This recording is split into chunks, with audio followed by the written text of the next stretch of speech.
আসসালামু আলাইকুম। এই দেখতে পাচ্ছেন সুলতানুল আউলিয়া হযরত মাওলানা হাফেজ শফিউদ্দিন পাখাশা রহমাতুল্লাহ আলাইহির মাজার।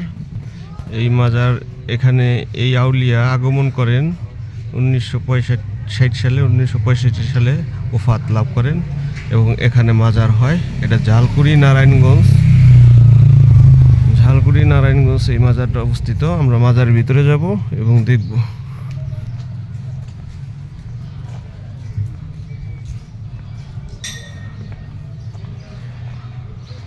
মাজারের ভিতরে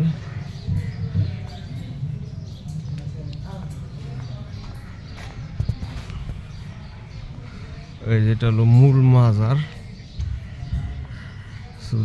পাখাশার মাজার নামে এখানে পরিচিত এই মাজারটা। তো কেন পাখাশার নামে মাজারটা হলো, পাখাশা তার নাম কেন, ওই বিষয়ে কোনো কিছু লেখা নাই, আর মাজারে ওইভাবে লোকও নাই। ঠিক আছে, এই যেখানে একটা বাউল সংগঠন আছে, এখানে প্রতি বৃহস্পতিবার গান হয়, বাউল গান হয়, সারা রাত ব্যাপী বিচার গান হয় এই যে জায়গাটায়। এখানেই মঞ্চ হয় বিশেষ করে। আর ওফাত দিবসে তার নামে উরুস শরীফ হয় 5-7 দিন ব্যাপী। এই যে হলো বাহিরের গেট,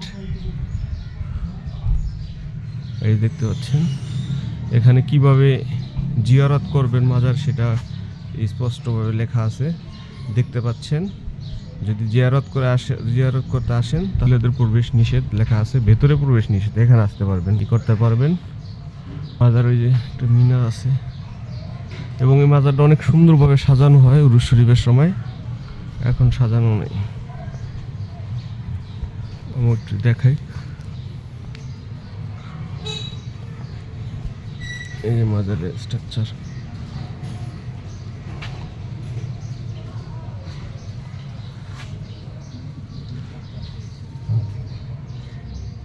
এবং মাজারটা ততটা বড় না, মোটামুটি, কিন্তু নারায়ণগঞ্জ একটা সিটি কর্পোরেশনের মতো এতখানি জায়গা নিয়ে একটা মাজার, এটা খুবই আর একটা জিনিস হলো, আগুন তো আর ছোট বড় হয় না, আগুন তো আগুনই।